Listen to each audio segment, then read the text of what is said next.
they opened up a little small track in Danville called the Dixie Speedway, and they wanted to get some black drivers, and they thought they didn't know who to approach, so they went to the police department to find out what black guys had speeding records and things like that. So they told them they want somebody to drive a race car to see me. So that's how I started racing. As Matt told us earlier, trying to become the first African-American driver since Willie T. Ribbs and join Randy Bethea and the great Wendell Scott.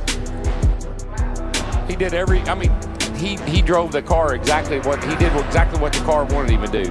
He got out early. It looked like a little tight, but he kept in the throttle and he got a good lap, and wow, way to go. There you go. That's it. That man, Tony Schumacher, wins.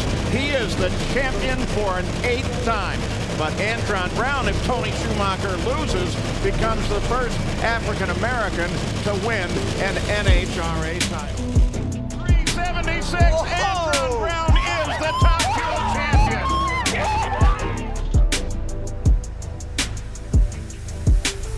These need to be the best 7 laps of Darrell Wallace Jr.'s life. That was a good first part of it right there. Turn number 4, Darrell Wallace Jr. is going to get his first win in the Camping World Truck Series.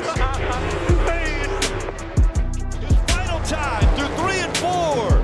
He's going to do it. Bubba Wallace wins at Kansas. Ready. What they gonna say now, baby? Let's go!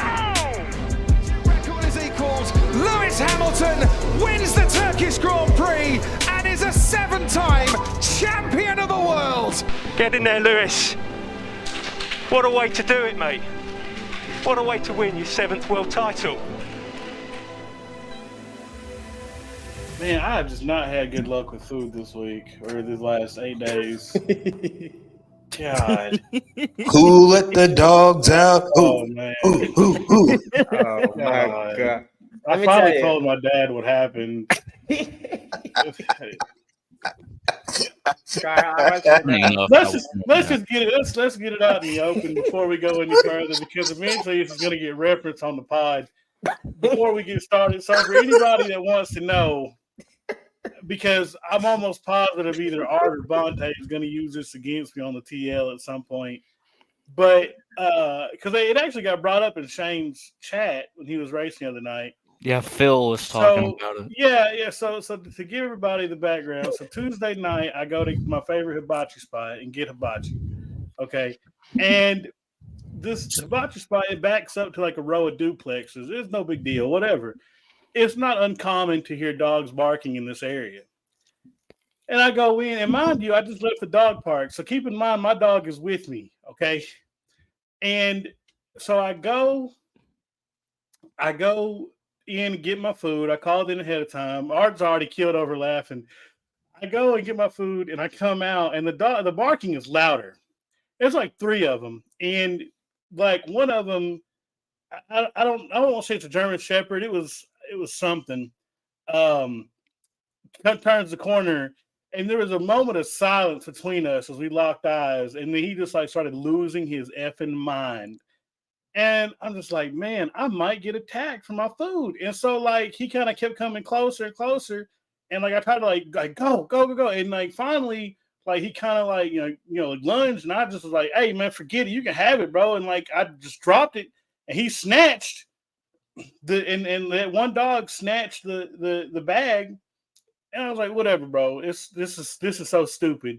And the fact that he had backup because the other dogs had shown up at this point in time. And so I got jumped for my hibachi. Now, what makes this all worse is a couple things that happened simultaneously when this happened. Number one, there were employees of the hibachi house outside having a smoke break on the side of the building the dogs came from. And one of them was like, oh, they come here all the time. Just go back inside, we'll remake it. I'm sorry? This is a common occurrence for you? Because at some point, and I'm not a business owner, but at some point I think that would kind of affect revenue. I would do something about this. The other problem is my dog, who I love very much, who you can hear in the background, who loses his mind when he sees any other dog or like vehicle or person outside of our home or behind a fence. He had a front row seat to all this. He did nothing. I go back inside to get my food. I come out. I open the door of the truck. He's just chilling in the back on his pillow like, hey, what's up, man? What happened? Like, you didn't hear any of that. And not like he was going to do anything, but come on, bro. And so I was like, man, how did I get jumped for my food by a pack of dogs? So anyway, that's the story for everybody that wants to know. And we can get started if we don't have anything else to clarify. We already wasted 4 minutes. No, I need like a 5-minute recovery period. Pause the recording. Oh, God. If y'all aren't in stitches like we are after listening to this foolishness, They've been, Tears in my I'm tell you eyes. something. Eyes. They've been on my ass all week about it. Okay. I didn't even know about it. They were just in my chat talking Shane about it. Shane I was didn't know. racing when I first learned about it. Everybody that has been on this show at some point, with the exception of Shane, is in a group chat on Twitter. And because I was trying to make light of the situation, I posted in confidence in there what it just happened. They have been on my ass all week behind it, as if they would have done the exact same thing. It's ridiculous. So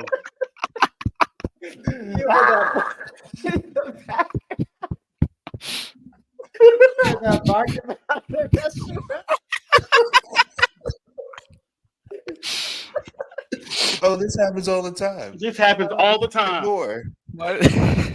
Why did they seem like they Why didn't that make like a Google review? That's what I wanted. tried to make you sound like the asshole? They're like, yo. Well, it should have been a Google. I should have left a Google review on that. That's a whole other story anyway. But yeah, so that was my Tuesday. beware of dog sticker on our rear bumper at the road. Yeah, honestly, I mean, you know, come on, bro. I'm gonna, you know what? I'm gonna do a Google review on this place right now, and I'm gonna give it 1 star. I'm gonna say this place has gone to the dogs, literally.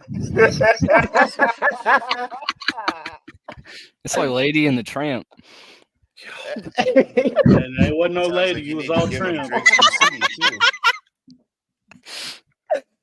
Oh my god! Only me. Yeah, only you. That is only me. Definitely something. God. Oh my god. Carl said, "Nah, get." And the other one rolled up. This is a He racing. said, podcast. "Nah, you get." Yeah, it."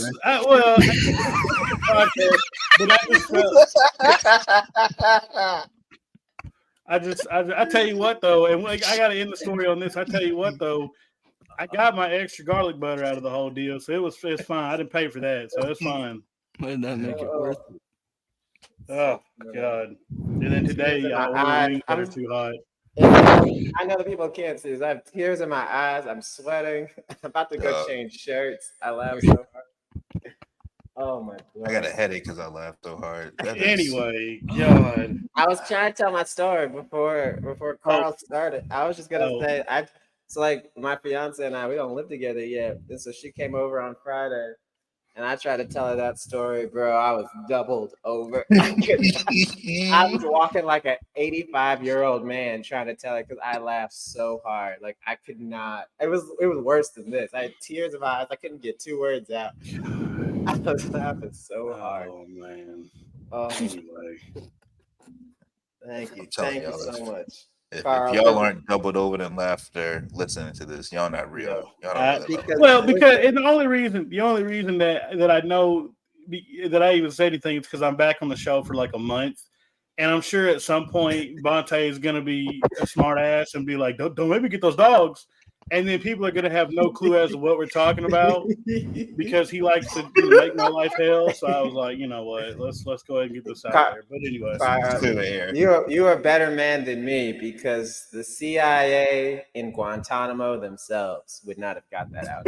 You know, I would have taken that to the Lord above. If I'm gonna tell you something, I wouldn't tell that story if it didn't end with me getting my hibachi remade. If they punked me out of my food and I had to rebuy it, that would have been a whole other ordeal. I would have probably hopped in the truck and just drove straight through the place and been done with it. I would have been just so over the whole ordeal. I'd have been so mad about it. What about this plot twist? What if they don't give people a fresh order, and it's the owner's dogs, and they've trained them to attack people. You know what? That would be some next level. And they you let know, him out the back. They give you your food. What? They Well, open the back door. Dogs run around the building. He's going outside. Open the back door. Anyway, they trained him for the bag. They know what the bag looks like. Oh my god. Oh. That's how you get repeat business, I guess. All right, Jared. Shut the show down. We're done. See you next week. Yeah. Greatest. But first, we got some things to cover. So if you don't know, welcome to another episode of Victory Lane Vibes. We are your hostesses with the mostesses, as Carl alluded to. Carl's back. Danny's here, Art's here, and we have our race-winning driver, Mr. Shane Mundy himself, back again after that daredevil move. It was, if y'all haven't seen the replay yet, please go on this man's Twitter account and watch how he did something that I only pray I can succeed doing on 95 merging in traffic. The fact that he did this in a race and won is beyond me. But Shane, you did it. We did it. It was, a long time coming, not just for Victory Lane Vibes, but NIS as a whole. And it's actually kind of crazy. I made my first start this season back at Talladega in April. Finished third in that one, and it just went full circle. So we would come back to Talladega, all these different tracks in between, and finally got a win. And definitely in crazy fashion, but we can break that down later. Yeah, my man was running on fumes, man. Yeah. That was veteran maneuvers. Yeah, absolutely. I mean, yeah. Again, if you guys haven't seen that clip, go watch it. Like I said, but plate racing in iRacing taketh and it giveth away, and luckily enough, like I said, it panned out for Shane. So, like I said, I just you couldn't have scripted that any better. I mean, for the seas to kind of open up like that right at the end, and the whole time I'm watching it, and I'm just like calling out all the moves that I would make, and you're making the same moves, and I'm like, yeah, we got this. And then for them to wreck at the end and you held on to it, I was like, yeah, that's solid. But, absolutely. So my question for you is was there a point in the last lap? Because for the people who haven't seen it yet, like Shane goes from 10th to 1st in the last lap. Like he was at the white flag, not in position to win. So prior to crossing the line, was there ever a point in the lap where you thought, oh, I have it? Or was it just I'm reacting, I'm going on instinct? So, I mean, the craziest part is we restarted 11th with that. So we went into overtime, and our fuel situation wasn't ideal. I took enough. The race had gone mostly green like the entire time. I think we had like one caution, and it seemed like it was going green to the end. So when we pit under green, we put enough fuel in it to make it to the end, and that was pretty much it. Thankfully the downtime under cautions before the overtime attempts, because we ended up doing 2, gave me the opportunity to save enough fuel to get to the end. But when we took the green, we were 11th on the bottom lane, and I don't think I jumped up to the top immediately. Stayed on the bottom. I don't remember who it was in front of me. I just know that it was like kind of Matt Kenseth Dollar General-esque paint scheme in front of me, because it had like the orange Home Depot bumper. But I was pushing him, and I was pretty committed to staying with him, just kind of hoping for as good as a finish as possible. Because, I mean, yeah, I realize we've had terrible luck for like 3 weeks before this. At Kansas, we were pushed into a wreck. At Bristol, we got cut down on and wrecked and never recovered. At Texas, nowhere to go and wrecked again. So I was totally content with a top 10. So coming to the white, I don't remember what point I jumped up top, to be honest, because it's kind of like, when drivers get out of the car after race and they're like, how did you do that? How did you do this? It's kind of like what they asked Tyler after he won Kansas. And he was like, honestly, I don't remember. I blacked out. That's kind of what happened to me. When I jumped up to the top, there was just so much room between me and the next car. And I just kept flying past all these people on the inside, and I couldn't believe it. I was like, why is nobody jumping up in front of me? It's like, why is nobody else seeing this opportunity? So we just kept gaining spots. And I finally got to the back bumper of, like I said, I don't really know many of these guys. A lot of them at Dega, I don't really race with that often, but gave a huge shove to the guy in front of me when I finally got to the tail of that top line. And that was about 6th on the outside. So I was probably about 7th at the time. And I heard clear in my ear, and I looked down, and the guy on the inside had kind of started running the middle just a little bit where there was enough room to get underneath him. So I just cut it hard left, and he didn't get back down in time. And a lot of people don't really notice it, but even if you go back and watch the replay, you still won't see it. I would have to record like the actual camera footage. They were wrecking outside of us in turn 3 on the last lap. Someone had, spun down. They hit my right side door.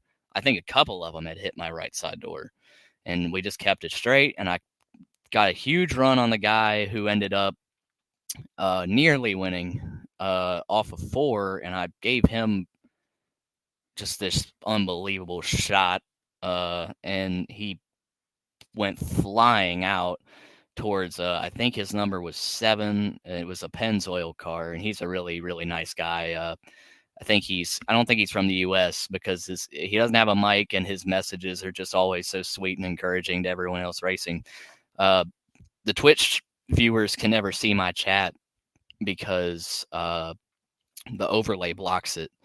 But after I won, and I mean, he had just spun out across the line, he was the first to congratulate me in the text chat. But they just started making contact, and I didn't even know that the 2 car, whoever that 2 car was to my inside that we barely beat, I didn't even know he was there.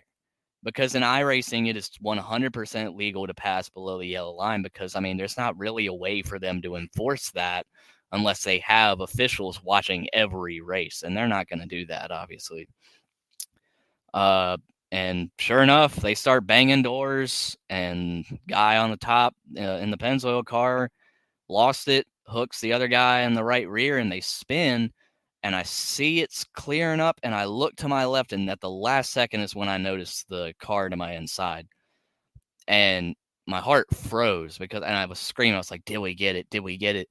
Because it takes a second on iRacing for it to update, because it still said 10th in the corner.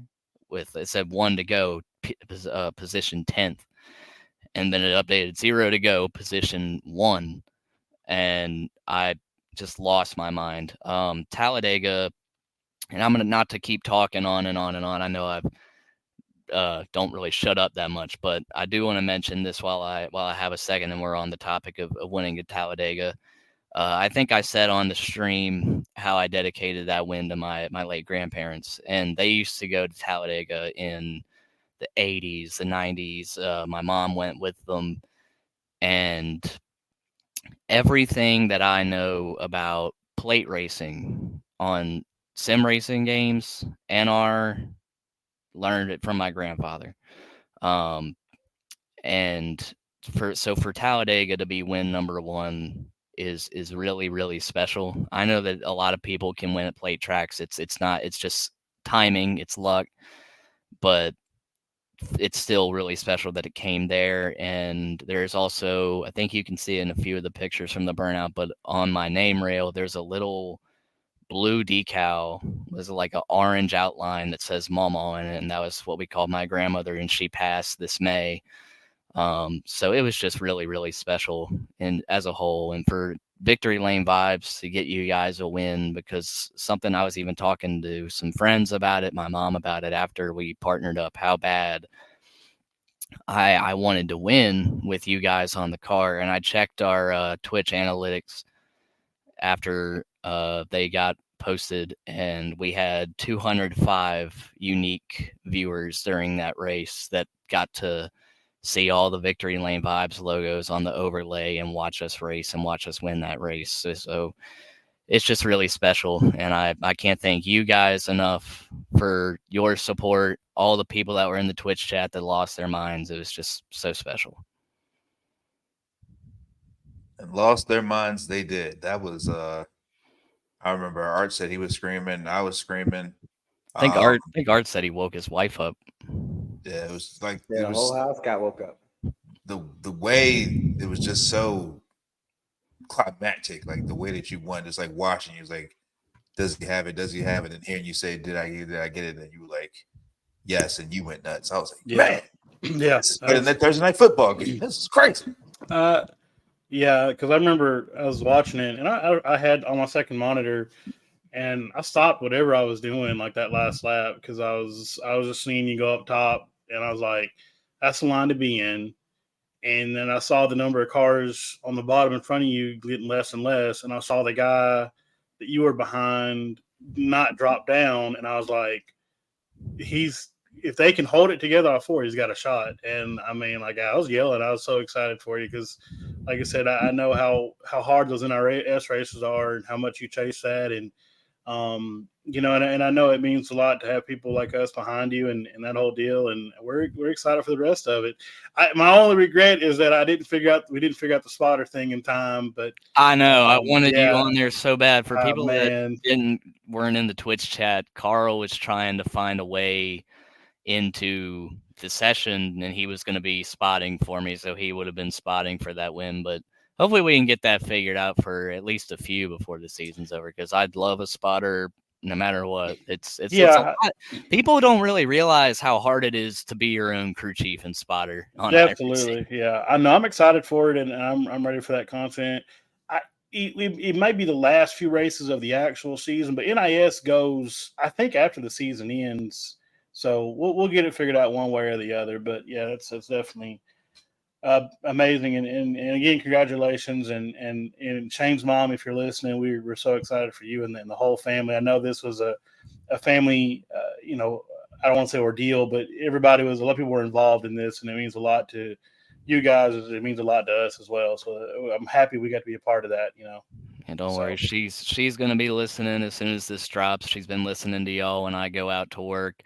And she always, you know, she gets kind of lonely at the house sometimes, so I'll send her a link, be like, here's something for you to do. Listen to this episode, and you know, we'll talk about it when I get back home. So I'm sure she'll be listening once this drops, either tomorrow or whenever. But she was really excited, and honestly, my brother, two of my brothers were watching the stream as well. Super Hot Glue in the chat. That's my brother Jesse, who lives in Colorado now. He was going nuts, and Lil Gilby in the chat is my brother Ryan, who lives here with us still.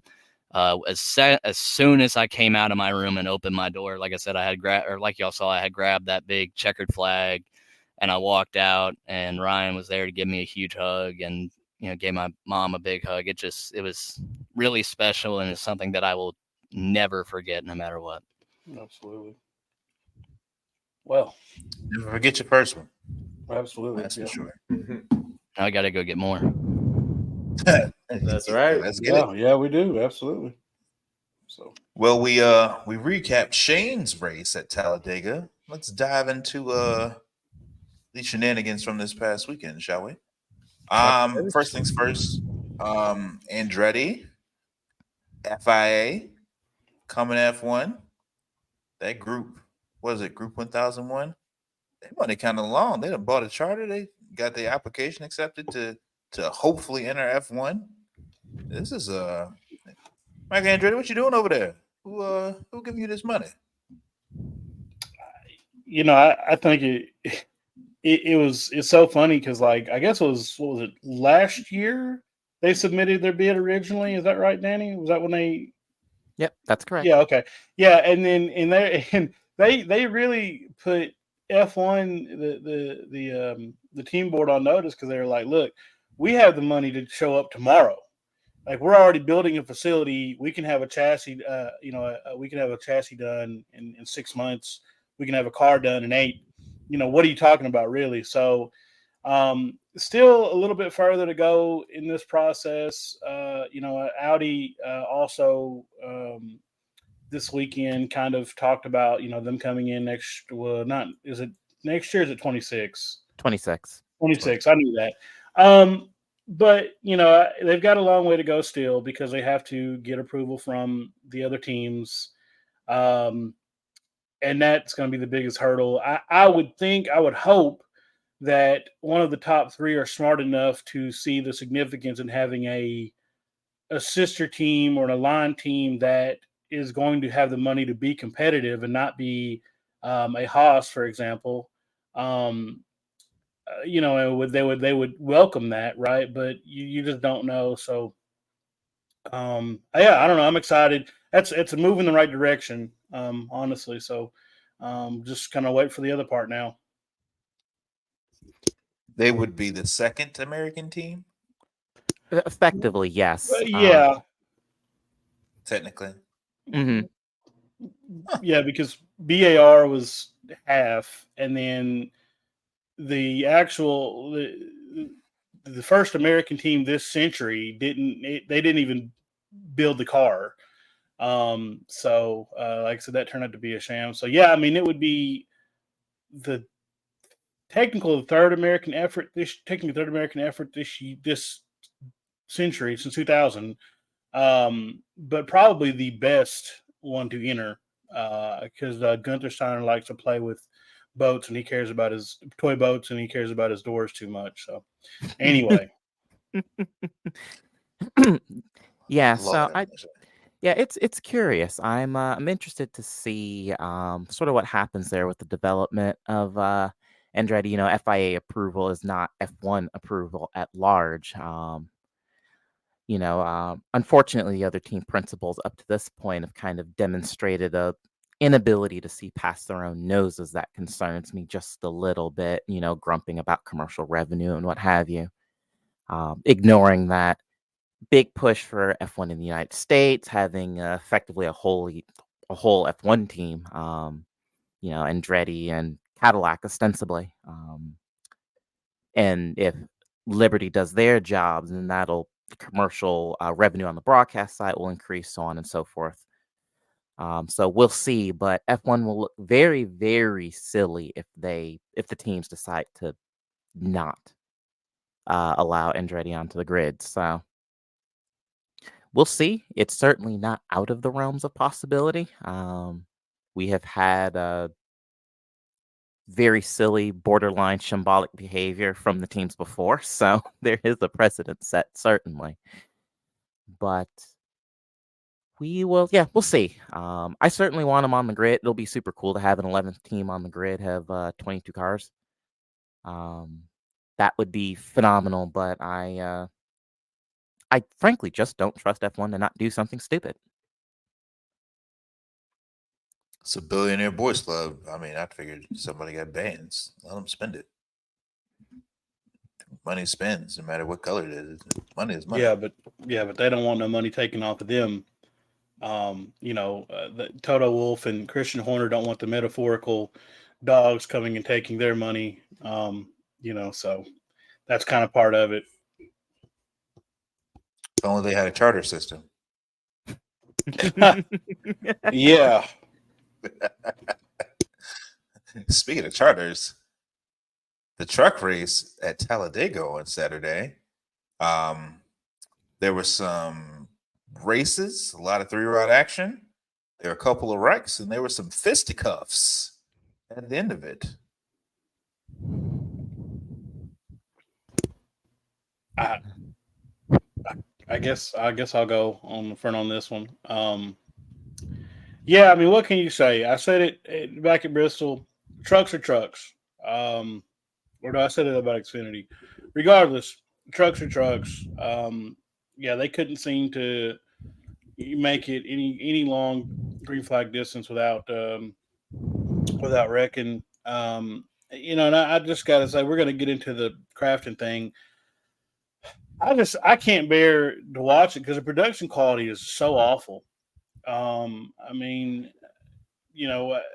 putting aside the fact that it's become a rich kids club, it's become basically the ARCA series, just with a bigger following in some manner. Just the most unenthused calls. There's nothing that really drives me to watching it anymore, like I said. And then they were just wrecking the whole time. And I don't know. I mean, the Truck Series is such a massive departure from what it was for so long. You know, I mean, for people that maybe have started watching in the last 4 or 5 years, it used to be you had old retired veterans in the Truck Series winning races. You had these young kids with money that went to the Xfinity Series or Nationwide or Busch or whatever and tore stuff up there. And then you had an amalgamation of the two in Cup. And now it's just, you know, a rich kid pipeline all the way through for the most part. Yeah, I don't know, man. It was a very bad showing for the whole series. And then to end the way that it did made it all that much worse. And I'm sure we'll dive into that too. But yeah, gotta say, C minus. And I used to love watching the trucks, but anyway.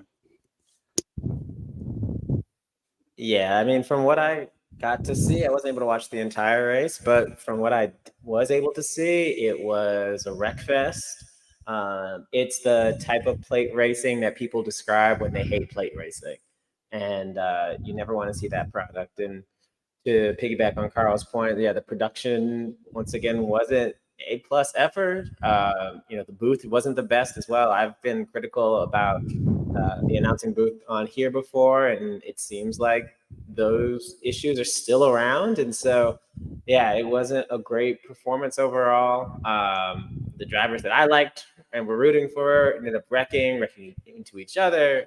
So yeah, it's just a frustrating race from what I was able to see. So hopefully it's better at Homestead. We all know they're going to Homestead after the end of the race. We know the next one on the schedule. Yeah, I don't know. Yeah, it wasn't a great race. Production was garbage.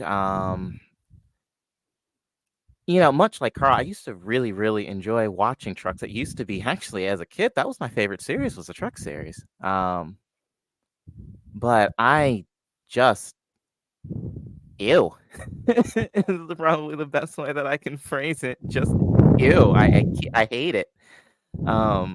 It drives me nuts. It's like I'm getting tired of, and yes, to some extent, this is, the absolute worst of plate racing.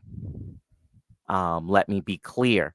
But you've got these guys, bouncing off each other every week.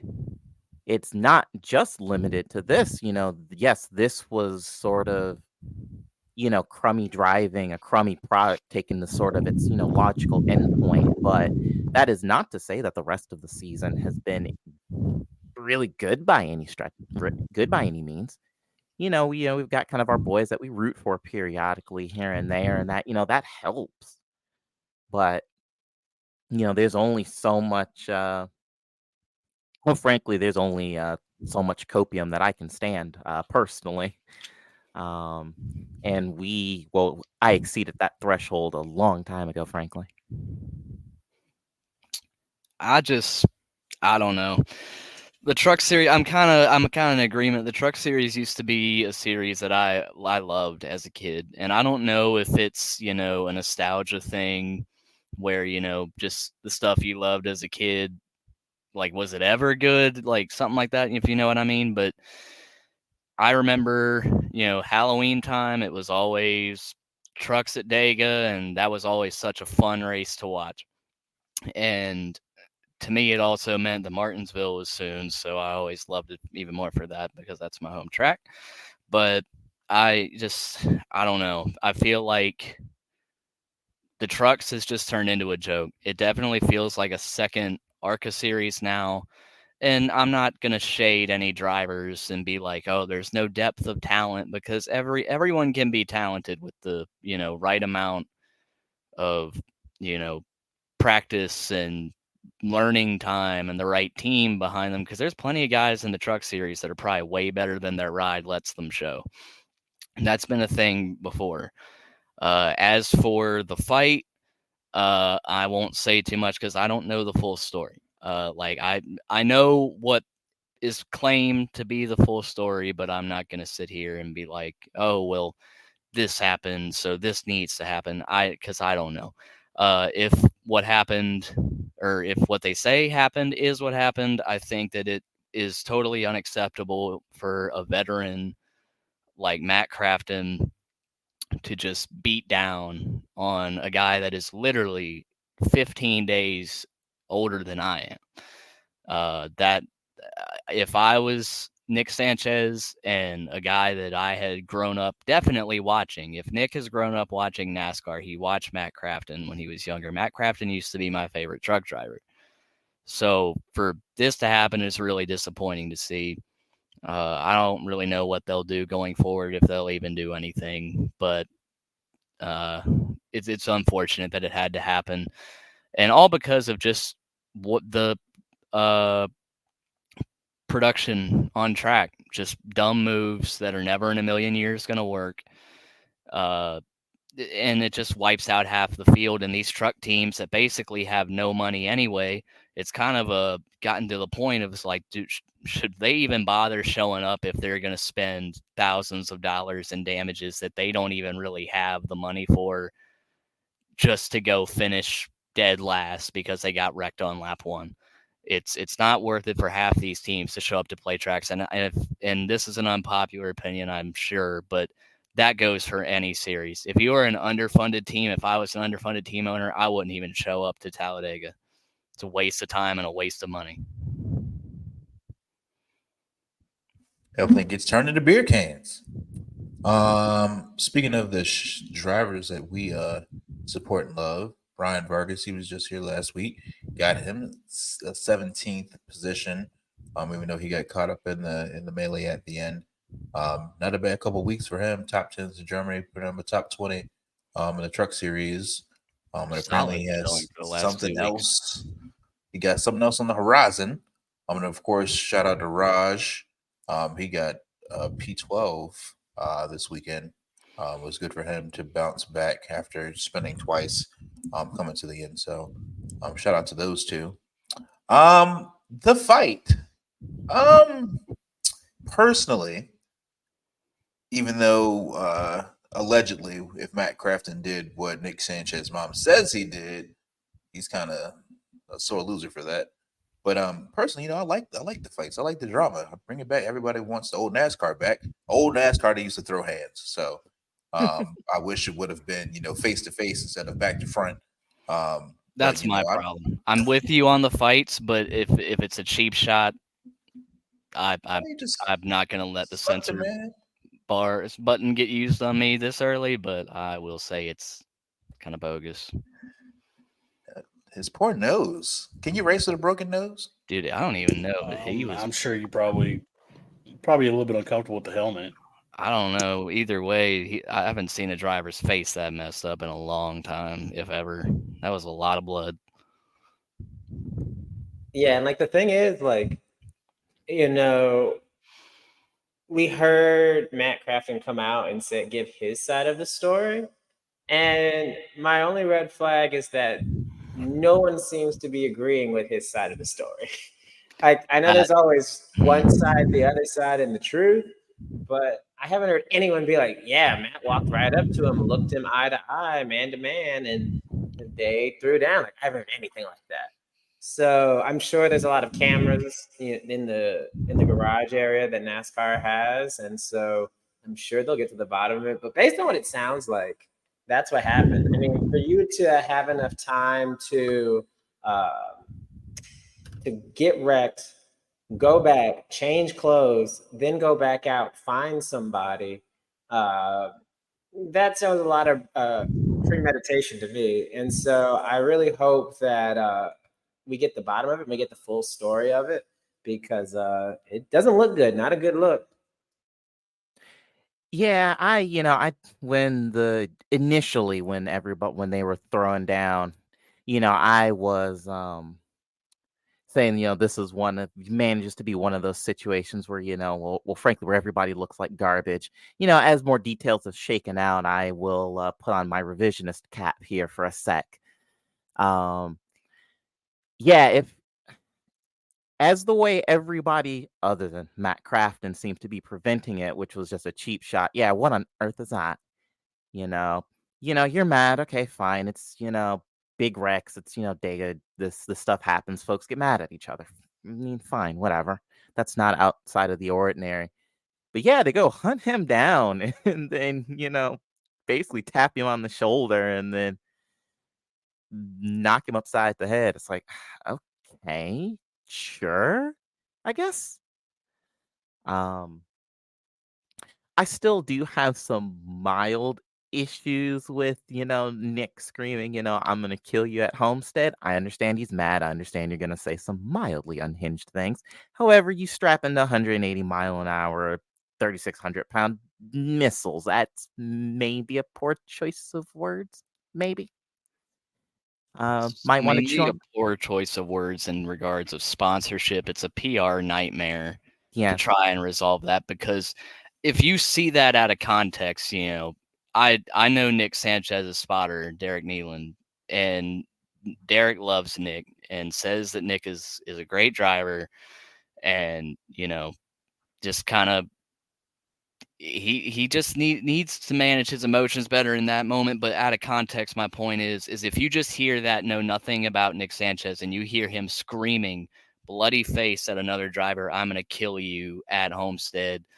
If you're a sponsor, if you're a fan, whatever, it doesn't look good. And I think, he'll probably learn that from this, I would imagine. Yeah, I think he will. And like I said, it was, very much a heat of the moment thing. It's not something that I necessarily hold against him. However, we know the way NASCAR race officiating tends to work. They will have him under a microscope all race at Homestead. And if he so much just puts a tire track wrong, he is in so much trouble. Yeah, I mean, I agree with you. I think he's definitely on the microscope. The one I don't want to give like a full pass, but the semi pass I would give him is that if I'm walking and I'm with my mother and I allegedly get jumped from behind and punched in the face and I'm literally seeing red from my own blood, I would probably be saying some unhinged things too. Never mind, this is after a race where you've been going around for an hour and a half at 170 miles an hour, whatever the trucks run. So your adrenaline's probably real high.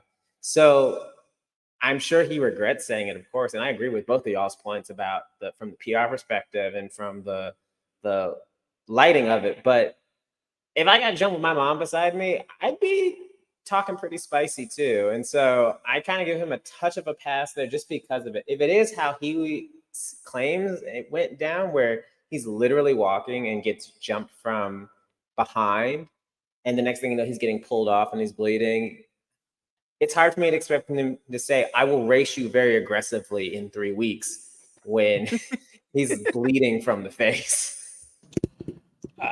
Yeah, I probably would have said way worse in that moment anyway. But look, if we were to hold court right now, it's not looking in the favor of Matt Crafton. I mean, you parked, in his box post race. You got out, you walked. I mean, it seemed obvious you were looking for a little confrontation, a little get even. And as many people are in the garage area that are on Twitter, shout out front stretch media. There we go. Shout out our homie Phil. As many people that are in the garage that have credentials, recording X, Y, and Z, I find it hard to believe that if there was a precursor to that moment, it wasn't captured, right? I feel like somebody would have said something. And I feel like for Nick's mom to have to speak out, like, obviously, a mother's intuition is like, look, they're trying to dogpile on my baby. I'm gonna speak out and tell them, my side of it. NASCAR, I'm sure, will investigate and look into it and everything, and they'll come down with the appropriate, response. And that's what I want to kind of touch on for a second. So, yesterday I saw a tweet that was unfortunately doing numbers, where somebody was alluding to how soft NASCAR fans are because they felt like there should be some action taken for Matt cold cocking a guy. Look, we can have NASCAR back all day long and have fights, but it's not like those fights weren't penalized or anything like that. We also are in an era of the sport where there is a gentleman that sat out a race last year because he went up and got and assaulted, if you want to use that word, a driver. So you can't have it both ways. You can't sit there and openly mock people for saying like, oh, they want him suspended. You're so soft, X, Y, and Z, like whatever. Like that's not really fun to begin with. You can't have that and then also speak out at other times when people are egregiously wrong. Like either all of it's okay or none of it. So I'm cool with them fighting. That's fine. But go into that fight knowing you're finna have a fine or a penalty or just whatever. But yeah, I mean, look, bias against Matt Crafton aside, it doesn't look good. As far as Nick Sanchez saying I'm going to kill you, look, man, context is everything, right? I feel like if I saw somebody getting cold-cocked and bloodied behind that, even without knowing the full backstory, I would know that they're not literally going to kill somebody, right? They're just like, I mean, because for what it's worth, like we've all said that at some point in time in some varying degree of like not seriousness, but just like in the heat of the moment, man. You know what I mean? I had a truck driver pull out in front of me like three or 4 days ago and run me off the road. And I said some things that were not great. Did I mean them? No. But in the moment, you just say so. So I don't think that shit. People have said, oh, that's a bad look for Nick. No, it's not. Shut up. That's dumb. It's heat of the moment. It's racing. It's the way it is. It's whatever. It's not F1, right? There is the clip making the rounds this week of, when Esteban Ocon and Max Verstappen got into it like some years back. And when that happened, I think this was 2019, I believe, when that happened. And when that happened, like the F1 world, like felt like Max should be put in jail for 5 years for assault. That is an average Sunday in NASCAR. So, I mean, we're better than that. So it is what it is, man. But just all in all, it was just an embarrassing weekend for the Truck Series, start to finish. And to be topped off for it to be won by a guy that's not even in the playoffs is also a little kind of a black eye, I guess. I don't know. But yeah, that's all I got to say about that. If you need a ride for next year, what better way to tree out than win a race, even if it has an asterisk next to it? A win's a win. Can't take it from you. So that's trucks. And let's talk about this Gen 7 Talladega Fall race on yesterday. This race was not good. And I'd say that because this car is just not good. I don't know what to do. I know we said a couple weeks ago we probably need to get Gen 7 2.0 out. But I think it's honestly time to think about it. We have the 1.5 mile car. Don't you touch that. Leave that there. It may be time to rethink how the super speedway car runs, rethink how the short track car runs, or just make another car that does the other 3 disciplines well and just leave the 1.5 mile car alone, because this race wasn't good. It was really pit strategy plagued. Pretty much you could have ran the entire race without taking tires. It was a lot. So it looked good on TV because everybody was back racing.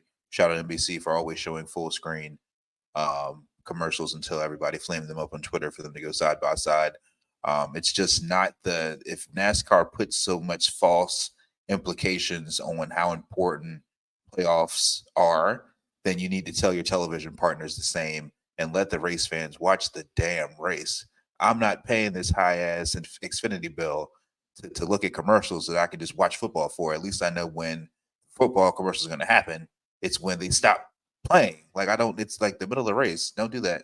If the core partners of NASCAR don't have enough money to give us seamless flag-to-flag coverage like in F1, then y'all need to go side by side or just do something different, or bring back split screen TV so at least I can bide my time when NASCAR's on a commercial. I can watch my damn football game in peace. But yeah, that's pretty much my gist of the race. Shout out Ryan Blaney, got him another one, stole another one from Kevin Harvick. All of his fall Talladega wins have been in a photo finish, and he won this one by his smallest margin. Show good job, YRB. But yeah, NASCAR, y'all gotta do something. We're gonna keep having a plate race in the playoffs.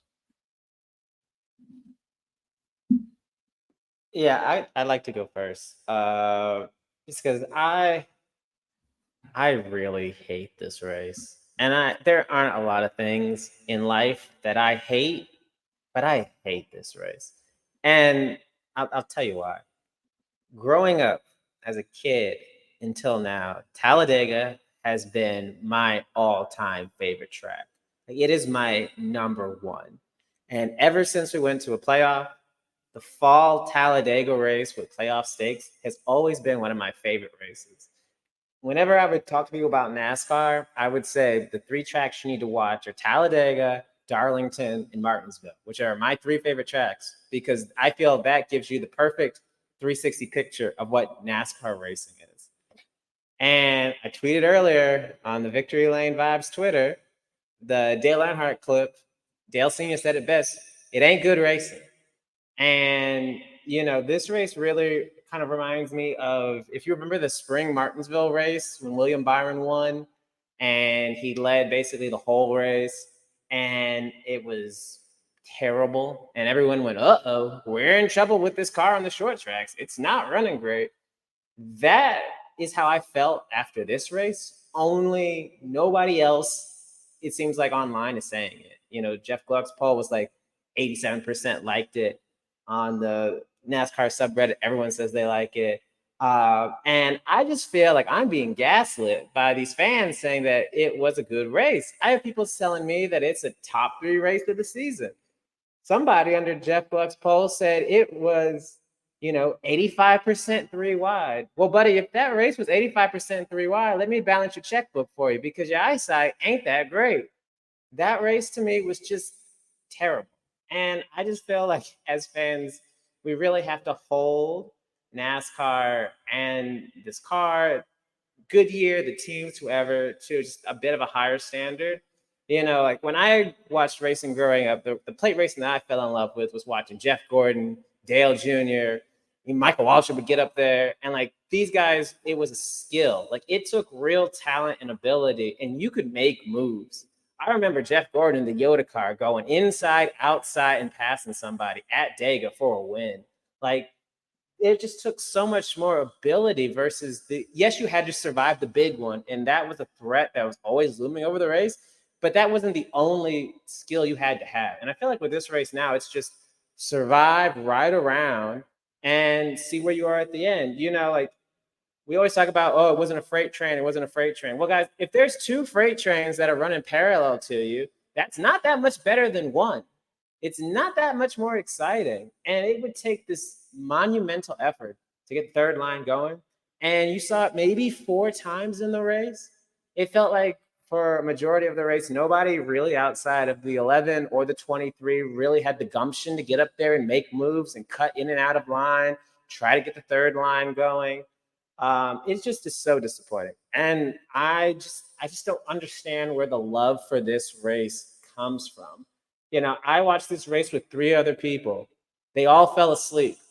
It's a true story. Everybody in the house was asleep except for me.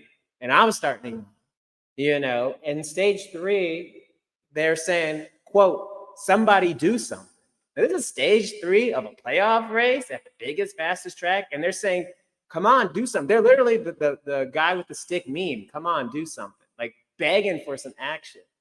And so it's just, I'm not smart enough with the car to know. I'm not an engineer. I never drove a race car. I'm not going to pretend to be an expert. But like, something just has to be done, because there's no way you can go. NASCAR Classics is out there for free. I challenge anyone who loves this race to go back, watch any Dega race from 2000 up to 2015, 2019, and you tell me that this race is better than that? Like, no, you can't tell me that this was better than those races. And so it really breaks my heart, because like the short track package now, the super speedway package is just so bad for me. And these are my favorite tracks. Like, these are the core parts of NASCAR that you have to get right. I'd much rather have the super speedway and the short tracks right and the road courses suck than the opposite. So I'm just fed up with this race, and I just want better. And I just feel like maybe the last couple of years, the standard for plate racing has just gone down to where people think this is acceptable to say that this was a top 3 race of the year. A top 3 race of the year? No, it's not a top 3 race in the last 4 weeks. Like, what are you talking about? So I'm kind of rambling here, but I was just so fed up. I need NASCAR to be better at these things. Like, just for my own sanity, for my love of the sport, I just needed to be better. And I pray for Gen 7 2.0 over the winter. I pray for it. Yeah, I mean, it's like you said, it there definitely wasn't constant 3 wide. I don't think it was like a bad race. I definitely sure as hell wasn't good. But it's like you said, go back on NASCAR Classics, watch any old Fall Talladega race, you'll find one way better pretty quick. I would suggest 2007. Go watch the finish of the 2012 race, and you'll wish that you never even watched Sunday. Because my biggest problem was, and I feel like this has been a problem at plate tracks for a while now, is it kind of feels like track position has become too important at them, if that makes sense. Because I feel like plate tracks, that didn't used to matter that much. We always hear about how Dale Sr. went from like 20th to 1st or something back in 2000, I think it was. Got his last win that way. And, Blaney was up there mixing it up with him at the end and made the right move at the right time to get by. And no one behind him really had a shot. And, I listen to Reddick's radio and his onboard camera on NASCAR Drive every week. And Reddick was in that wreck at the finish. And he literally, I kid you not, and I could be wrong, but he drove straight into it and stayed in the throttle to get any position that he possibly could. It has gotten to the point, and this is not just a problem with the race at Talladega. This is a problem with a plate track being in the playoffs. He literally willingly drove head on into a crash to get any spots that he could, destroyed his car that his team, who knows how long they worked on that car for and how much money they put into it. He willingly killed it just for maybe an extra point or two by going head on into a wreck that was already happening at the finish. And that's where it becomes unacceptable to me. I don't want any plate tracks to be in the playoffs, period. And you can come at me all you want. My @ is Shane Monday 45. I'll take you. Just bring your shit. I don't care. It is stupid to have a plate race in the playoffs. It's also stupid, and I think we're done with it. Rumor says Daytona being the regular season finale is the dumbest thing that I have ever seen on the schedule for years now. All that, they get what they want with it. They get the drama. They get the crashes. But look at Ryan Preece's wreck in the regular season finale. We're going to kill somebody at a plate track someday, and then they're going to be like, oh, well, where did we go wrong? And be like, well, we've been going the wrong direction for a while. So I don't think it was a bad race, but it wasn't a good race. And my biggest problem above all is just having a plate track in the playoffs. Yeah, absolutely. And we actually, funny enough, it was an older episode. We talked about the way folks are gassing it through wrecks now to grab any little bit of track position that they can. It is absolutely absurd to me that this is where we've gotten. Yeah, these cars are garbage at plate tracks. It's having this in the playoffs is just not good. And because of course it's, you've got the added dimension of, because this is the playoffs, even, with the added dimension of, the big one, you've still got folks driving, a bit timidly, which then also doesn't help the product. So yeah, it's just, basically, it's 2x2, all day until somebody inevitably does something, silly, that messes with the running order a bit. And then, sort of we carry on as usual. Nobody's doing anything. Yeah, this is honestly the most annoyed I have been with a race in a very long time. but it really just encapsulates sort of everything that is, I think that's wrong with these cars right now. Some of the tracks that were always the most fun to watch are just, they're processions. As folks, as much as, folks like to make fun of other series, for being that.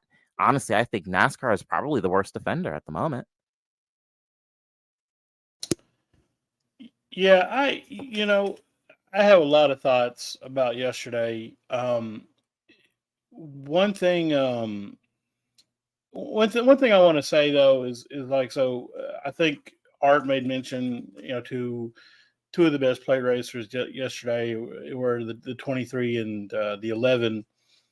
And yesterday everybody was kind of like ragging on Stenhouse a little bit, but I think the reason that we were all kind of ragging on him is because he was one of the few guys that was willing to do whatever it took to be up front. You could have 100 people in a room and you'll get 98 different responses to yesterday's race. I mean, because there are a lot of people that they fall so hard on tradition that they don't want to change the plate package. They don't want to change anything about it. In their mind, so long as we see side-by-side racing for a while and a big wreck at the end, and it's okay, right? I said just a couple of weeks ago that I have just not a fan of plate racing. I have not been for a while. And I don't really care for plate tracks in the playoffs and a plate race deciding how the season ends for some people. I don't like that. We should not be discussing Talladega and Daytona being mainly Talladega at that, but we should not be discussing a plate race being a fuel strategy race or a track position race. That shouldn't be happening. And I think that this is really when NASCAR needs to take a look in the mirror and say, look, and they won't, right? Because in the end, they've kind of got what they've wanted, right? They've gotten a manageable product, and they've kind of put it in the team's hands. But you part of being like the purist that I am and claim to be, the obnoxious purist that I claim to be, is like, oh, I don't care for play racing because they tear stuff up. But you kind of also want that chaos, right? That's part of what makes stock car racing. That's part of, you don't show people clips of like a 5-second, lead finish at a 1.5 mile track. You show them, a last lap pass at Talladega or Bristol or something like that. I don't know how to fix this car. I don't know if less side force would help it. I don't know if a smaller blade would help it. I don't know if a tire that'll give up will help it. But I will not accept anybody telling me this car is good at plate racing. It just simply is not. And this race being rated so good on polls had a lot to do with the winner. And let's be very honest about that, right? Because had it been a Denny Hamlin win, or had it been a Joey Logano win, or even a Hendrick win, I think people would have thought of it differently. Ryan Blaney's a man of the people. Of course, everybody's going to celebrate when he wins. That's fine. The other thing I'll say about this is what really has screwed plate racing in the playoffs is that it's a manufacturer's race. And some people kind of alluded to it on Twitter yesterday. I went back, I watched some clips today, and there are times you can very obviously see where non-playoff cars and even playoff cars were backing away from the bumpers of the car in front of them because they weren't from the same team or manufacturer. I don't know that there's any way to intervene with that, but it has ruined this race.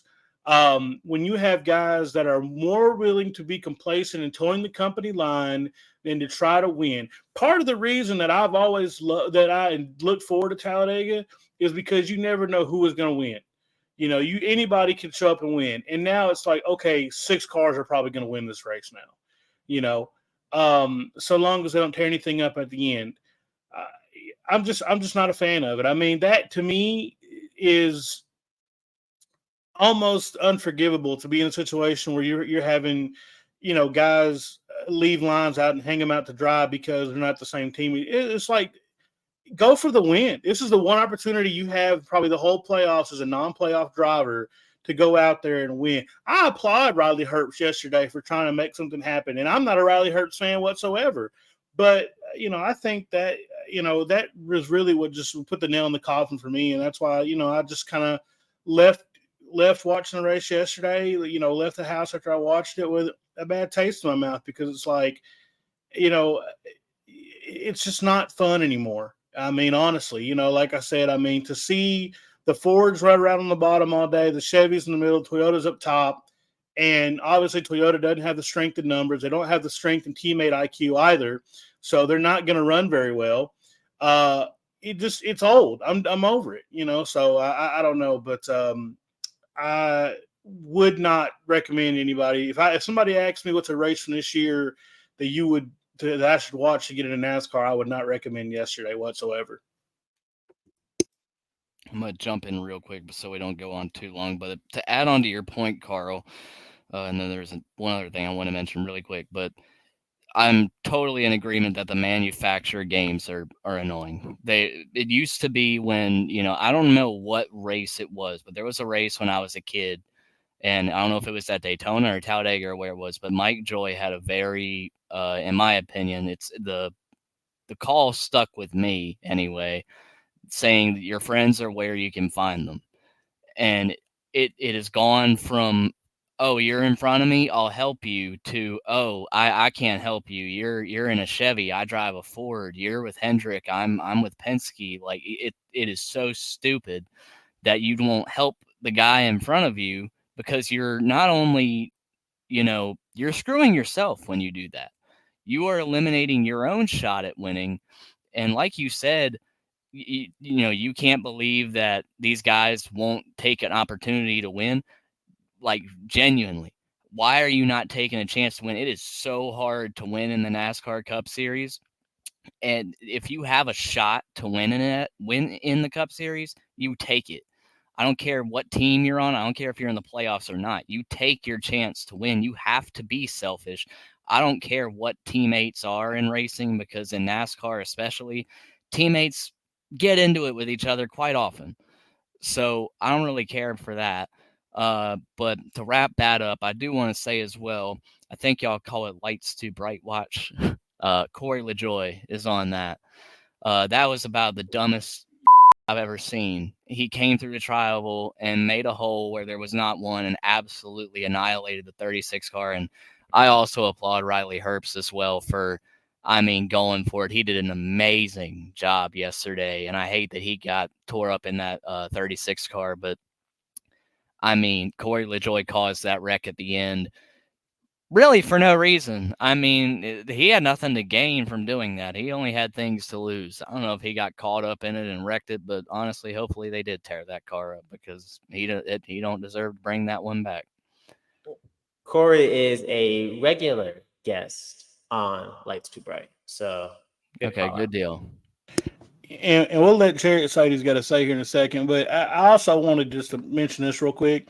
There was discourse yesterday about we'll just say Jarrett, whatever, making the statement that Bubba Wallace is a good plate racer, and people were like, well, how is he a good plate racer? He doesn't win.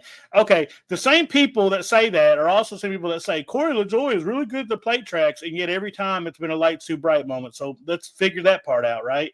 Because I'm sick and tired of hearing, oh, Corey LaJoy, he's a threat to win here. And every time he's ended up with a torn up car going on the truck. It's like, okay, either lead laps and run up front and finish 20th because of manufacturer alliances and suck, or be in the middle of somewhere you don't belong, drive into somebody and cause wreck at the end and somehow be rewarded.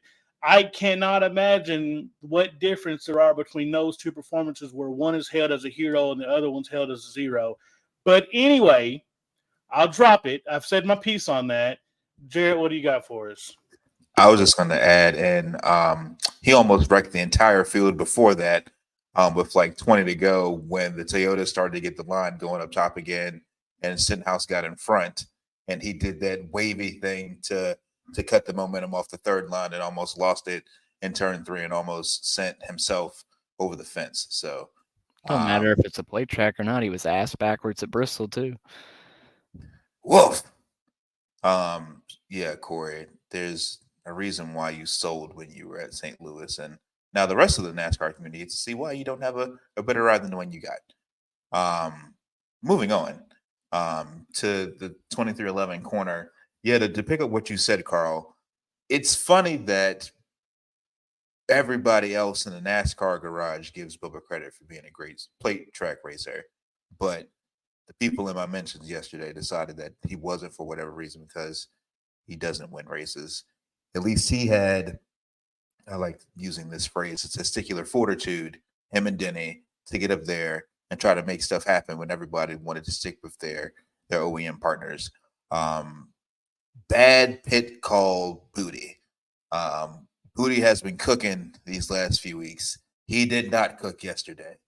He just as well been the dogs that ate Carlos Hibachi because he took extra fuel when it wasn't needed in a situation that wasn't there. Everybody was racing timid, so there wasn't going to be a green right checker. And he sacrificed track position on a track where you can't race to get it back for the sake of having a full fuel run for him to just get lost in a wreck at the end anyway. That's just I don't know what to say. Both cars got torn up yesterday. Bubba's out front. I got some really cool pictures for the 2311 Instagram page that I'm saving for later with that beautiful, beautiful Lido's paint scheme out front. It was cool to see Tyler get mixy with him. I'm excited at this point. There's no more plate tracks. I kind of need legacy. That's 2 more Toyotas. You'll have 8. Pending any offseason ignorance that adds more. But Eric Jones is hella aggressive on plate tracks. So I'm excited to have somebody else on the fold that actually be willing to make moves when there's money on the line. Because I'm very disappointed in every other driver out there that wanted to just stay in line and be good instead of going to the top with Toyotas, making something of it. Gaining some points. Everybody's talking about points, but nobody wanted to go after them yesterday. So just an overall meh day for 2311. Shout out Mike for going to give both drivers a pat on the back after their attempt at bringing it home. But it's just when you don't have the numbers to make moves and make waves, you got to get a little dicey. And I can say 2 out of the 6 Toyotas yesterday were willing to do that. Which brings me to this last one, and then I'll let y'all speak. Martin Truex Jr., Christopher Bell, if I ever see you in the front of a Toyota lot again at Super Speedway, I'm going to call the government and get that weather machine to blow you out of the way. Piss poor performance. You don't know what you're doing. Please move and let the professionals handle it. Yeah, I mean, Booty, he burnt the meal. He left it in the oven too long. He put it at 400 instead of 325. The race, I mean, this was probably outside of having a Ross Chastain type day where like you get caught up in somebody's wreck early and you finish dead last. This is probably outside of that. This is the worst case scenario, I think. They just started off well, the weekend well. They had good qualifying, had a good pit box. Like everything seemed great going into Sunday. And I think there was some chat on the radio halfway through the race, like whatever we're doing right now isn't working. And like, we just have to change it. And it's just really frustrating to see because I just feel like this was a golden opportunity to be able to point your way into the next round. They said that their goal was to get both cars into the playoffs. They accomplished that. They got both into the next round. They accomplished that. But looking at what could have been, these last 2 weeks, it's just really frustrating to get no stage points. Really hurt them. I think that's the biggest reason why they lost ground on the cut line was just that 23 didn't get any stage points. The call at the end was just really, really bad. I mean, it seemed clear to me with 30 to go, the big one wasn't coming. It's hard to have the big one when everyone's just content to ride along into the white flag. When newsflash, guys, you're not going to win if you're sitting in the 5th row on the last lap in these cars. That was just really frustrating to see because it came in, I think, 5th on that last stop, stayed late for gas, came out 16th, And I think they came back around again and topped it off and came out around 24th. There was some quirky stuff going on with the lineup coming to that last green flag because a bunch of people got a penalty at the tail of the longest line. But it's just so frustrating because that just wasn't going to happen. If there was going to be a wreck, it's going to be on the last lap. And hey, if you wreck on the last lap, the race is over. Like, who cares at that point? So they overthought it. They overcooked the cake this week. They obviously had a car that was good, but is this car in general, this gen car, you can't drive through the field like we've talked about. It was great to see him and Denny working together and him and Reddick working together. I thought when Bubba got behind Denny, they could really make some magic happen. And yeah, to Jared's point about getting Eric Jones in the fold next year would be great. I want to see those three line up and see what they can do on the high line. But it was just really frustrating. I mean, both the cars were not that great. I think Reddick finished a little bit better in like the mid-teens, I want to say. But man, like no matter what happens, they've had a successful season. But you just wonder like what could have been. Like you would have had to outpoint, Brad Keselowski on a road course. Like, all right, yeah, we could probably do that. Like that seems very doable. That's not Brad's forte. That's what I was, waving the flag for last week. So yeah, just disappointing. Would have loved to have seen a better showing. And it's weird. Like 23 car has the win. They've ran really consistently at Dega. And I feel like the last 2 or 3 Dega races, they just have not performed well for whatever reason. I don't know, maybe if it's the change of gen car, but like they've had good runs and they've led a bunch of laps. And I think Bubba even got a stage win, I want to say last year, but they just have not been in the mix late. And that could be a manufacturer issue, but it's just frustrating because like these are tracks that if you're a 23 fan, that the car has the driver capable of winning. And, either if things didn't work out or the calls didn't go well, like the stars were not aligned to give you a chance. And I think that's all you ask for, right? With these races, with 5 to go, to be in the hunt. And when you're stuck 27th, you're not in the hunt. So on to the Roval we go, I guess. Yeah. Oh, the 23-11 corner. I have a bit of an axe to grind here this week, unfortunately. A couple of things, and I put through a little bit of this out on Twitter yesterday after the race. It is so bleedingly obvious. You have the Toyota Cup program. You have 6 cars. Out of those 6 cars, which is comfortably the fewest, given that, yes, plate races are it's just the manufacturer game at this point. You comfortably have the fewest cars. And out of those 6 cars, you have 2 that are good at this sort of thing, Bubba and Denny. And out of those 2, you have one that is truly excellent at this. Bubba, explain to me why the hell Truex, a man with a 20-year Cup career and has difficulty finishing above P15 at super speedways, is leading a line. Explain to me why Christopher Bell, a driver who frankly has a hard time not choking any race, let alone a super speedway, is out here jumping in and out of line, trying to move forward, only to then slow down 2 lines in the process and then sink down the field. Explain that to me, please, because that doesn't make any sense at all. It's like, it is so simple, and we saw it. We watched Denny and Bubba, and as much as I think we all give Denny such a hard time for the way he races his own cars, for God's sakes, he worked well with Bubba yesterday. They marched their way through the field. Bubba was ostensibly P1, and Denny managed to unlap himself just through moving up through the line, working with the folks that they thought that they needed to work with to advance them through the field. And, and the added benefit here is that because Bubba runs so well, not only, is good at plate racing, but doesn't kill people, you do see a little bit of the breaks in alliances. You'll see Eric working with Bubba. You'll see Blaney working with Bubba. You'll see Busher working with Bubba.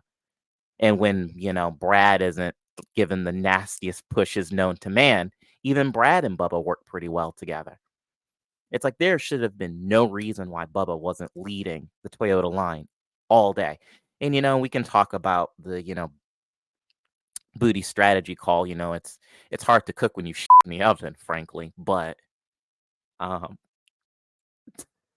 it's so frustrating. It is immensely frustrating to watch, anytime, Bubba basically on his own, because we saw it a lot after the final restart. Bubba tried to get the third line going to get a move on, and then you had Stenhouse jump up to basically kill the line, or you had none of the other Toyotas in the vicinity go with. It just, needless to say, it frustrates the hell out of me, frankly. There was absolutely no need for this. And then, of course, the JGR boys get salty when Bubba says, okay, screw this. I'll go work with Fords. Or I'll go work with the Chevys. Basically, he'll go work with whoever's fastest and making the most progress. As I said, it's because you all suck. It's because you all are garbage at this. And he cannot trust you to either A, not kill him, because that has happened before, or to not be an 800-pound anchor and he drops like a stone through the field because you can't get organized. Yeah. It's like I said, we will see an improvement going forward with the addition of Legacy. Now, Eric is definitely, I'm a little concerned that Eric is going to be kind of C-Bell 2.0, just a little bit better. So, he'll get a little bit of momentum, then he'll go, okay, see you later. Bye. But at least from a pushing perspective, he's great. I don't have any concerns about that. Kind of the 42 cars is still a little bit of an unknown. We'll see what happens there, but it's just Toyota are just jokes at super speedways. They are absolutely appalling at super speedways, and they have nobody to blame but themselves for this. It's like there are too few cars for you all to be this garbage at this. Yeah, I'll pick it up, and I don't have a whole lot to say on it, but because I propositioned the group chat earlier, and I said, when was the last time Toyota won straight up a plate race, right? And I think we have to go back to it was 2020, right? Because 21 is there, and I don't consider that to be a fluke, but when I'm saying flag to flag, right? I don't know what has changed in the structure, and even before then, it was Denny Hamlin winning all those races anyway. You have the Eric Jones win at Daytona when everybody was junked apart, but besides that, it's just kind of one guy winning all those races to begin with. But I say all that to say this, man. Look, there's strength in numbers. Toyota does not have the numbers. I think that when you look at the JGR lineup, right, and you've got 3 out of the 4 guys that are going for a title, they've got their own thing. One of those guys owns 2 cars at another team, and then another one of those gentlemen hid the name above the door on the car is the same name above the door at the shop, right? So he's got to play the company role. I think, honestly, if I'm David Wilson, you've got to look at the trends here and just say, okay, this isn't working anymore. You guys just do whatever you see best, and we'll be together at the end versus the beginning. I don't know that adding 2 more cars is really going to help, but maybe it will. I don't know. But look, Bubba did what he could do all day. That pit call at the end just didn't help him. And you can harp on it or whatever, and I can see Booty's side of it, but I can also see where it's like, well, look, man, if you think we're going to have a green, white checkered, we'll cross that bridge when we come to it. We saw all day long how important track position was. Let's not risk that. Like I said, we can restart P5. We'll be, the third car on the inside at that point, second car on the inside, no, third car on the inside at that point. Inside line was good all day. Wonderful track position. But whatever. I mean, like I said, obviously they felt like they had something different than what we all saw. But I'll say this: there is no better testament to what I was saying earlier about the games that are being played, the complacency that's there, probably the backroom deals that are being made, than the end of that race. And you see Tyler Reddick, and you see Bubba Wallace, and even Ricky Stenhouse, right, Jr. You see them all at the back of the line trying desperately to go. And all the cars in front of them are not they're drivers without wins. They're drivers where a win can change everything for them as far as career trajectory. And they're still not going, right? So that's all you need. That's all the evidence I need to know that this has become a game and it's not being played fair. And that was what really put me off, regardless, because I feel like if you had guys that were willing to go out there and win, that pit call wouldn't have mattered. If you had guys that were willing to form a line and go, okay, we're mired back, we can ride to the front. He did it earlier in the day. He did it twice. I applaud Denny for working with Bubba throughout the day because he showed, I think the JGR camp, like, look, we can all do this. You guys just have to do it the right way, and they need to lean on Denny, a guy that has won at Talladega a whole bunch. He's won it, 3 Daytona 500s. They need to lean on him and go, how do we make this program better? How do we approach plate tracks with a mentality that's going to win for us? But yeah, I mean, but because it's just like, when the spring race, manufacturer relations didn't matter that much. And when they didn't matter that much, Bubba ran up front the whole race and almost won it. So, I mean, again, I think there is a lot of things wrong with this, but there is one very glaring red flag in all of this that I don't know if they can make any changes to that, if NASCAR can step in, but it's what really put a damper on things for a lot of people yesterday. And I know somebody's listening to this and he's saying, well, you're just saying that because you guys are Bubba Wallace fans. Again, there are a plethora of individuals in that pack that the same thing could have happened to them, and you should feel just as robbed. So I mean, there's that. But that's all I got to say about that. Yeah, I've spoke my piece on it. I mean, I've already pretty much covered my part of the 23-11 corner. I mean, Tyler, had a pretty up and down day. We were not in position to get stage points at the end of stage one, so we just ended up bailing out on that one. In stage two, we were actually in really good position to probably get a top 5 there. And the really part about that is now that we are 2 out, and if he had got a top 5 in that stage, he would actually be in right now points-wise in the round of 8. But ended up falling back and just edged out a 10th place in stage 2, so at least got a point. But Tyler was pretty unhappy about it on the radio because nobody went with him. And as far as Bubba goes, and I've already explained Tyler's finish, as far as Bubba goes, I don't really know a ton of what happened to him. I follow the 45 most of the time, but Bubba looked good. And it's like you said, him and Denny work really well. But we need more Toyotas, and I definitely think Legacy going to Toyota is going to be a huge help for that on play tracks. And especially, I'm very glad you mentioned Eric Jones. Eric Jones is an incredible plate racer, and he has been in position to win at Talladega, especially in the spring race. I don't even know how many years in a row. I don't know if he was there this year, but I know that there have been several years that he has been in position to win at Talladega. And then probably got taken out in the last lap. So for him to be joining the Toyota fleet is going to be huge for all Toyota fans and the Toyota drivers in general. So all in all, though, pretty up and down day for 23-11. Hate that Bubba's finish ended up as cruddy as it did. I think he was, 25th, 26th? Where was he? Does that sound about right? I know he was somewhere around there. I'm not 26. Is that after the Ford DQ'd? Yeah, because Tyler was 16th after the 4 got disqualified. But So just not a great day. I think Tyler's going into the Roval out by 2 and Bubba's out by 9, I want to say. So Yeah, it's about 9. it's doable that we can both get in. Bubba's just going to have to really make sure that he doesn't make a mistake that he's made a lot in the past, which is getting his head too much and be like, okay, well, I gotta go, and then overdrive it and end up wrecking the car.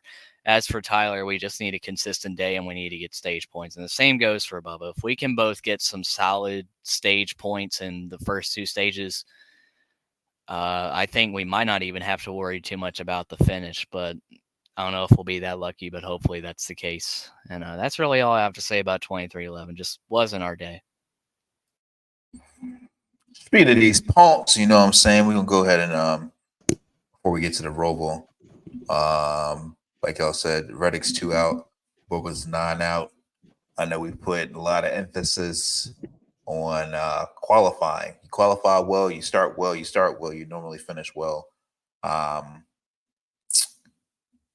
Bubba's been in the sim. We've heard he may have found something. Hopefully that translates to this weekend. If both of those cars qualify well, then it's no issues. It just depends upon how aggressive do you want to be with the ignorance that is stage breaks at road courses being back, and with the ignorance that is how they're going to restart the race this year at the Roval for some stupid reason. Sounds like NASCAR's trying really hard to get Chase a win. But I think that just adds more importance to stage points. You get your points early, you avoid calamity. Stage 2, if there's a risk it, take it. If not, then just wait. But just be present and stay clean, because all hell's going to break loose when it comes to the final laps, because at least the Roval gives us that entertainment factor. Thankfully, it's all been confirmed that this is the last time we have to see this god-awful configuration on my beautiful Charlotte Motor Speedway. So hopefully they end this one with a bang. Going into the Roval, who leaves with no yellow window stickers?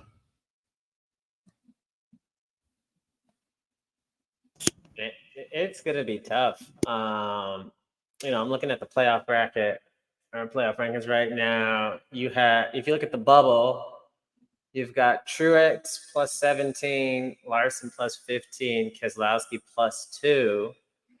You got Reddick minus 2, Bubba minus 9, Ross minus 10. Kyle Busch is pretty much in must-win territory. It's hard to see the 23 gaining 11 plus points without the 45 also gaining those points. Like, that's my fear. Like, if you're strictly looking as a Bubba Wallace fan, Tyler has been by far the more consistent driver at road courses out of the two of them. I feel like he might be more of a threat to get some stage points. I can see him sneaking in and bumping Brad out. I'd love to see Bubba find a way in, but it would take, I don't even think if Chris Buescher or like Truex wrecked out early, I don't even know if they can make up that many points. And like Larson's there at plus 15, but I expect him to get stage points. Like, he's run well at the Roval before. He's been good at road courses. Like, he just had to survive this week and make it to the Roval, and he gained points. So I can see Reddick bumping Keselowski out. I'll say Bubba closes the gap, but I don't know if he can overcome that with Tyler also in the hunt. That's my prediction. Yeah, I'm kind of in a similar spot. I figure Kyle is probably going to be Kyle Busch is probably going to be done after Charlotte. I can see Keselowski getting his having his bags packed for him too after the end of this. But beyond that is kind of tough. Certainly Chastain eating all of the crow early in the race has not helped him at all. So if he has a rough day, that's probably him done for. You know, maybe Truex too, because Truex has honestly done just a whole lot of nothing through the entirety of the playoffs. If it wasn't for the fact that that Joey got annihilated at the round of 16 cutoff race, Truex would have been done. His playoff exit would have been, a few races ago. I don't know. This one is kind of tough. Of course, want the boys to make it, but I feel like Tyler probably has a better shot than Bubba. Though that said, Watkins Glen was a demonstration that clearly Bubba has found something here. So with his road course performances, so maybe not. I'll just say this. I just want to leave a message to myself a week in the future, and it's just like, look, we had a great run. Whatever happens, happens, and there's nothing to hang your hat on, right? As far as the 23 goes, if I could be in Booty Barker's ear like Michael Jordan, hey, whatever you got to do to be in the top 10 at the end of the first two stages, do that. Wherever we start on stage 3, let that be that. I feel like the Roval is somewhat different than the other road courses because it's just more chaotic. I feel like it has elements that we don't see at other road course tracks with this car. So I'm not as concerned about it being like Watkins Glen or like Indianapolis where, somebody kind of took off and drove into the sun. I think we'll definitely have cautions and stuff like that, and some guys will get into trouble. It's hard to tell the 23. Bubba has certainly shown the talent and the ability to put his head down and put himself in a better position when he needs to. He's shown that for the entire playoffs. So I have faith in him, but, just from a number standpoint and a luck standpoint, it's just kind of stacked against us. But, hey, it is what it is. I feel like, honestly, this was Tyler Reddick's week for a third win. He's performed exceptionally well at the road courses this year. He's finished second at the Roval, or third a couple years back. He finished second there, and I don't know how he ran last year. I feel like it was relatively good. So there's that. Honestly, I would almost be willing to go on a limb and say, this could be a Kyle Busch week. They've run pretty good at the road courses. They've had the pace, and they need to win. I would not be surprised if that 8 car is a little cheated up. And maybe that's kind of the swing that Kyle needs to get back into the momentum of things. I don't know, but I think it'll be a good race. I think whatever happens at the end is just what happens, and nothing to hang your hat on as far as performance this year. And it's just just one of those deals. So. Yeah. I'm in agreement, whether Bubba and Tyler both make it or one makes it or they both don't, it's been an incredible year for 23XI. And, I definitely think Tyler has a shot this weekend at winning the race. Definitely have had good speed at the Roval, second in 2021. 2020, I don't think we had a really crazy run that year, but 2022, we were running okay, had some contact with the 9, which was one of my more fun days on Twitter. I had some lovely people in my mentions that day. Shout out to y'all. I will once again say, I don't drive the car, I just support it. But anyway, the Roval's unpredictable. It's shown that time and time again. And I am with you, Carl. I'm going to be really glad to see the Oval get 2 races again next year, because especially of how good this Gen 7 car has been at the Oval at Charlotte. So hopefully we'll get some stage points for both 23XI cars in those opening stages and see what happens from there. As for a winner pick, though, I am going to say the 45 has been my pick for weeks now, so I'm going to stick with that one. And I don't know if we're doing that yet, but I will go ahead and say for Xfinity, I'm going to go on a long shot and say Sheldon Creed wins that one. Woo! It's about time he got his, though, so I'm for that. There's a way that both cars can make it. Robert Barker, hear me and hear me clearly. If there is no chance for Darrell Bubba Wallace Jr. to capitalize on stage points, hit the damn car the short way, get him track position, and leave his ass out front to fend off with 5 laps to go. I feel like some craziness is going to go down. Get the car P1 and just let Bubba fight it out. If he finishes 4th and he's a point out, like the Carlos point, oh well, we tried, but don't you try that shit again like you did yesterday. We ain't doing that.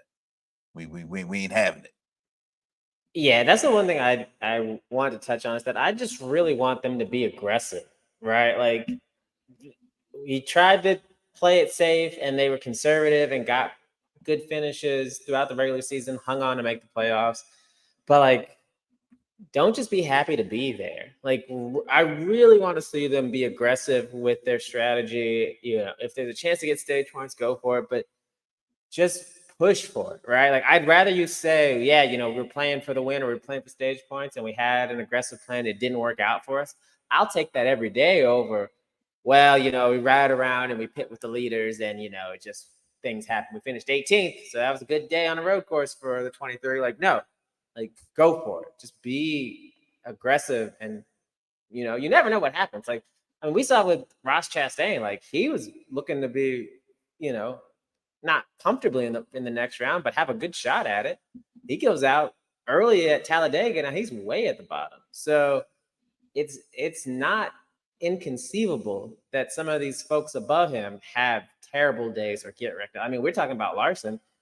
He could get punted, tear up the radiator. I don't know. Like things could happen. You don't wish it for anything to happen, but on someone. But Roval is chaotic. So I think he got eliminated at the Roval last year. Larson did. Yeah. Am I wrong? So I think you did too. So just go into it with the mindset of we're gonna fight for every point we can get, and like Jared said, let the chips fall where they may. That's the only thing I really, really want to see, and I hope they come out with that aggressive mentality. Your car owner has 2 clutch moments in his history. The game winner against Cleveland and the last shot against the Utah Jazz, the booty slap. Y'all watch that and then get hype as preparation. I don't want anybody at that race shop, both for Bubba and the Tyler, to not feel like the coulda, woulda, shouldas. Leave it all on the line. If you get it, you get it. If you don't, just go win Homestead and just go win Vegas and just get more stickers on the car. Just like the season isn't over just because you lost the playoffs. You still need to go out and run some races so we can keep these sponsors happy and keep these cars we love on the track. So Shane told us that Sheldon Creed's gonna win the Roval. I don't think AJ's in the car this weekend, is he? No, it's Jordan Taylor. They want to chase trophies and never mind. John Hunter Nemechek wins. Chasing something. If we're doing Xfinity picks, I probably would say Zane Smith. Why not? I'm sorry, not Zane Smith. What am I talking about? I meant. I was about to ask who the hell Zane Smith was driving. Sammy? Sammy Wells Smith? Not Sammy Smith. Oh, that's a good pick. No, I've been playing NASCAR Heat 4 and Zane Smith's in the 8 car. That's where that came from. But no, I would probably say oh man, I look so stupid right now. Who's the driver of the one?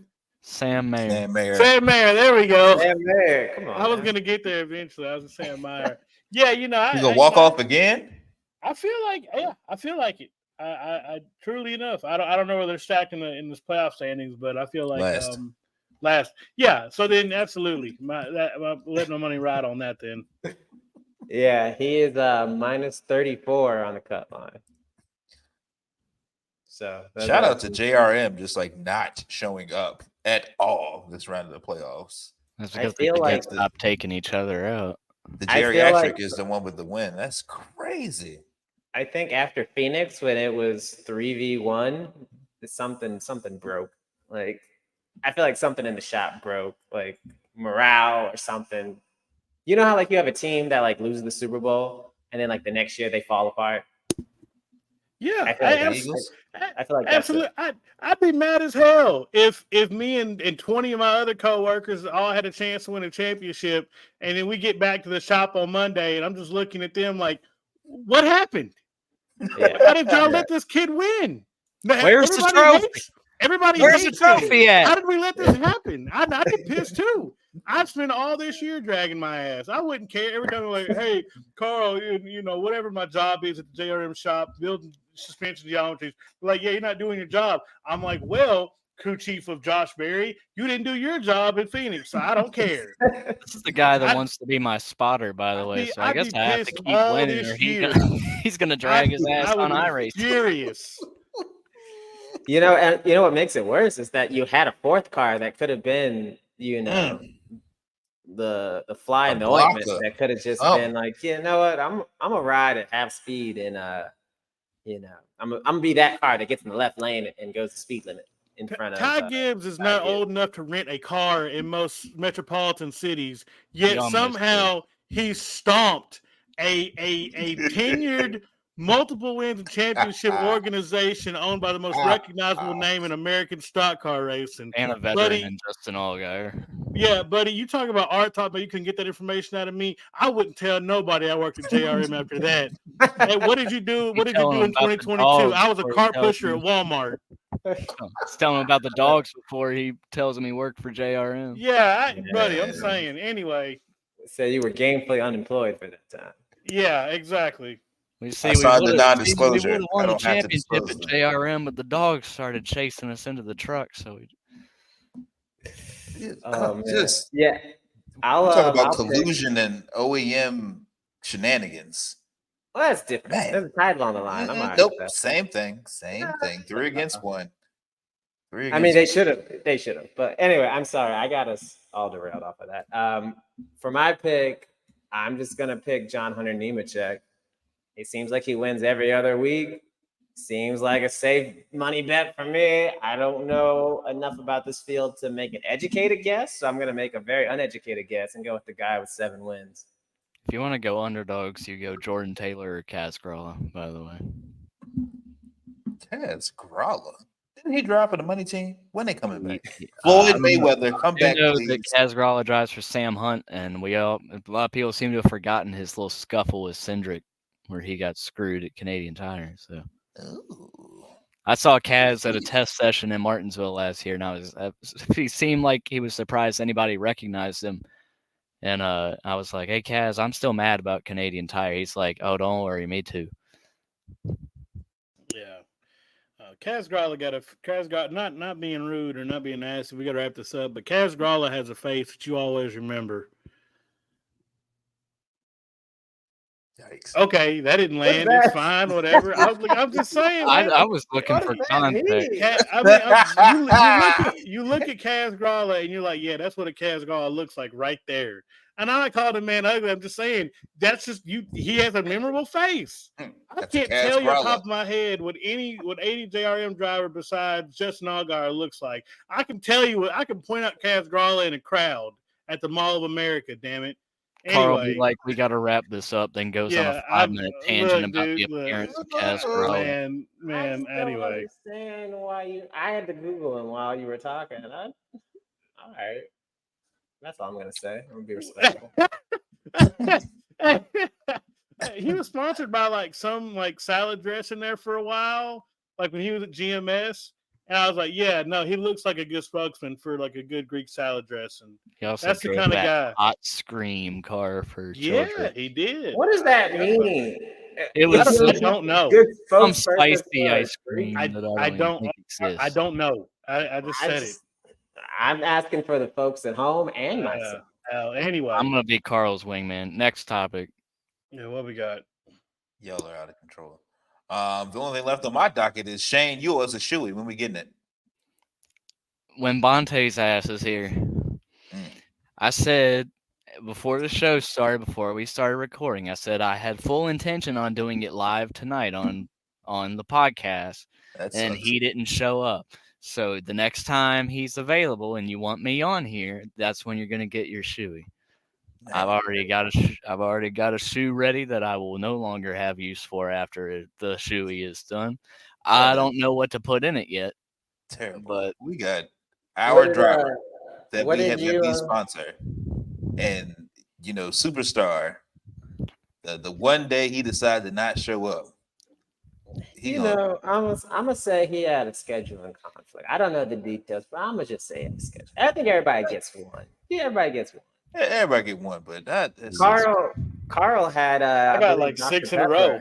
No, I'm not giving you past for that. I'm saying you had okay. Dr. Pepper, you did yours, and I think Bonte did as well. Yeah, but I'm with Reddick, so do I gotta do Monster? Yes. Yes. You should do a beast drink. I'm out of them, and I have to drive to North Carolina to get them. They're not in Virginia yet. Yeah. Reminder that I was almost asleep when Bonte was like, "Wait, Carl hadn't done his yet. He could do this, so we can post mine."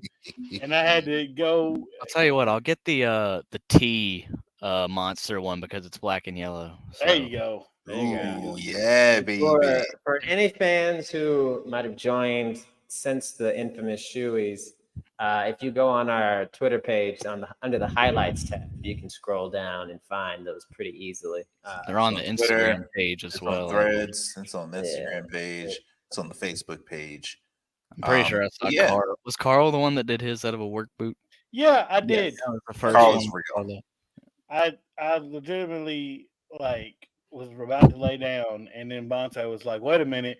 If Carl didn't do his, y'all have permission to do mine." He was finna what is that thing they get on YouTube, NCDA or whatever it is, where you can't post a video no more? Oh yeah, copyright. He was gonna copyright strike us on the video that he owed us to begin with because I hadn't done mine. I'm like, bro, it is 9:30 at night. I gotta be up in the morning. Nope. So I had to go inside Walmart and buy Dr. Pepper and do a shoey out of a work boot to appease him.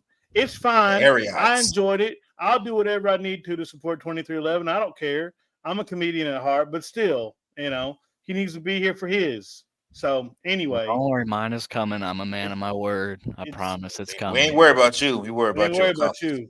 Hey, man, I can't control him. We'll get him. Don't worry. If it's the last thing I do. Don't you worry. If I got to sync you see, it was a strategic move. I told him, I said, "Hey, if we win, you're doing a shoey." Well, I knew we were gonna win, so yeah, exactly. Yeah, if I got to sink the whole ship just to get to get one lobster, I will. I don't care.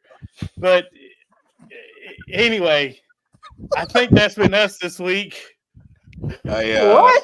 Leave it alone. Okay, leave it. Thank y'all for listening. Shout out to our sponsor, Eastside Roasters with a Z. The Victory Lane Vibes is coming soon. I'm not gonna say what I said last week because I'm still getting ridiculed for it. Y'all like, comment, subscribe, give us ratings on everywhere you listen to us. See you after the roll. Yeah. See you next week. See you after the roll. Until next time.